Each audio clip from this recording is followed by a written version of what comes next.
Hi, everybody. We're on air, and we are now starting chapter 24, going into a deeper analysis of the relationship between Chokhmah and Binah.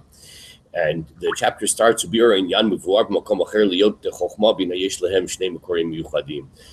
Chokhmah and Binah, even though they can interact with each other, the truth of the matter is they come from two different sources. They're not necessarily interdependent.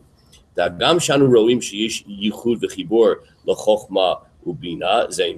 though we do find that they interact.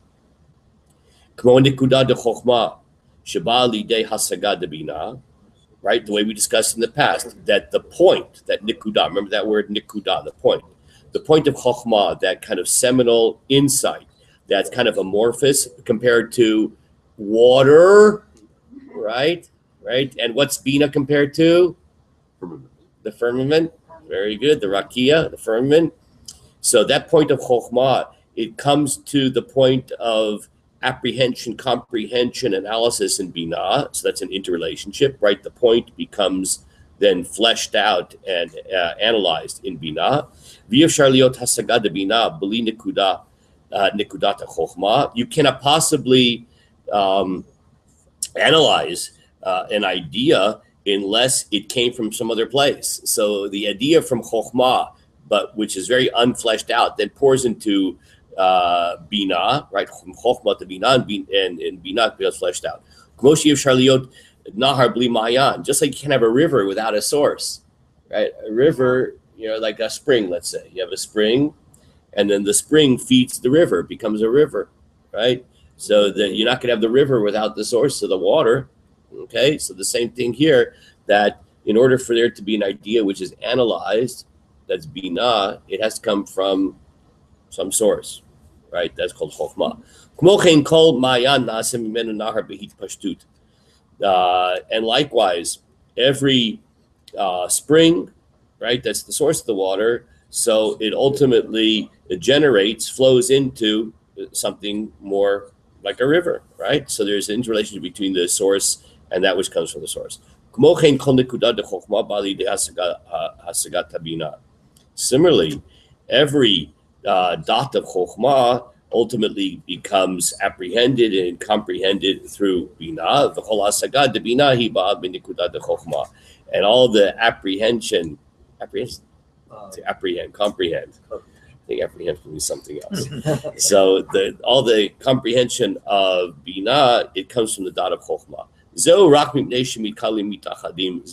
because they're intertwined with each other. But they're not really wholly interdependent. Each one actually flows from a different source. You could have Chokhmah without Binah, or Binah below Chokhmah. You could have Binah without Chokhmah, as we're going to explain. We see this with our own experience.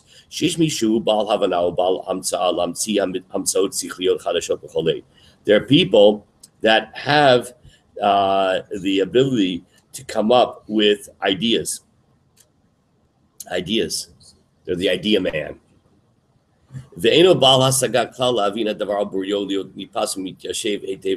only problem is they can never make it happen because they can't take it from like just the insight to the level of, okay, now bring it down. Let's make it happen. Let's make a plan. Let's divide it up into component parts.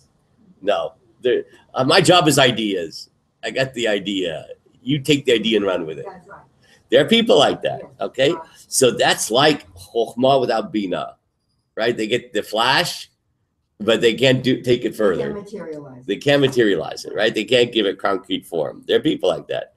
It reminds me in a certain sense, like when we talk about left brain and right brain, that kind of thing. So you could have like a right brain person. It comes with a great poetic idea. I think, Larry, is that the right brain is more to this intuitive? Yes. Yeah. Yes. Yeah. So you have sort of the right brain kind of person, right? This flash of intuition, right? But they're not too good with the left part, right? Yes, like mathematical, analytical thinking, right? Then you could have, as we'll see, the opposite. You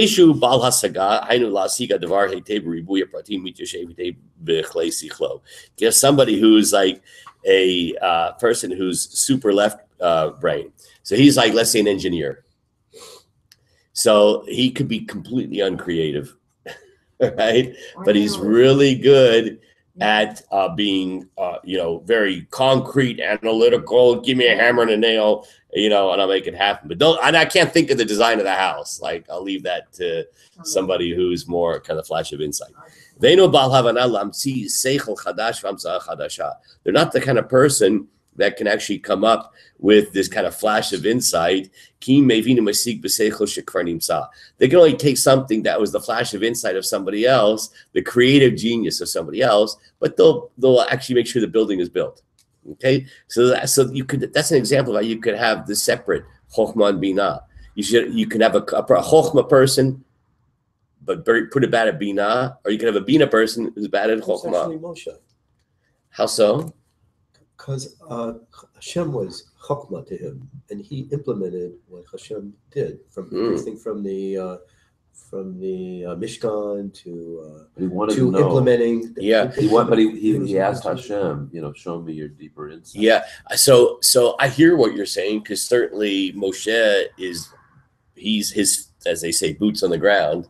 There's no question about that. At the same time, Moshe is very connected with Chokhmah. He's mostly associated with Chokhmah. That's actually our whole thesis here. Because when we're told to fight against Midian, we need the tool of Chokhmah. That's why you couldn't use Yehoshua for that. Moshe is the Chokhmah Midah. Okay? And he says, that's why he's always talking about the word, we're nothing. Right? Because Chokhmah is the attribute of nothing. Nothingness. But I understand what you're saying. You might want to say, to maybe just tweak it a little bit. Moshe is a chokhmah person, but knew how to also bring it down to binah. But his primary attribute is chokhmah. We're just talking about radical examples just to make a point, how you could actually have people who are dysfunctional, in a certain sense, like they're only chokhmah but no binah, or they're only binah not chokhmah. He's just saying this as a theoretical, just so you can understand how, even though they interact and interplay with each other, but they actually are quite different. So this person who's like only a binah person, they're an engineer type person, right? So they can take an idea they heard from somebody else or they saw written in a book of a batzmo, but on their own, they'll never come up with a creative insight.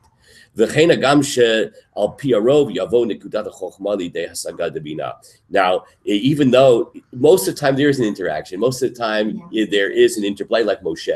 Right? He's a chokhmah person, but obviously his boots are on the ground. So there is an interaction, but I just wanted to demonstrate that they could be theoretically separated. So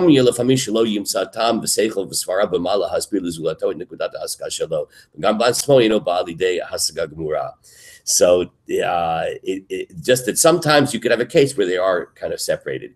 And he's now going to give an example, but we don't have time to do it. We'll have to do it tomorrow. And it's a really interesting example from the Gemara, where a person had a flash, and I know that this happens to us all the time. You just know, like in your guts, in your kishkas, in your intestines, that something is true. Someone says, I don't know, explain it to me. Prove it to me. I don't know. I can't figure out exactly how to say it that you'll understand it. But I know in my heart, deep inside me, that this is true. I don't know. Explain it to me.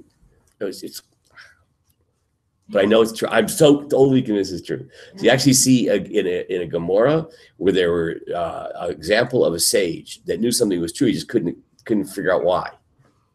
That's an example of chokhmah, but detached from binah. Okay, we'll go on with that Bezrat Hashem tomorrow.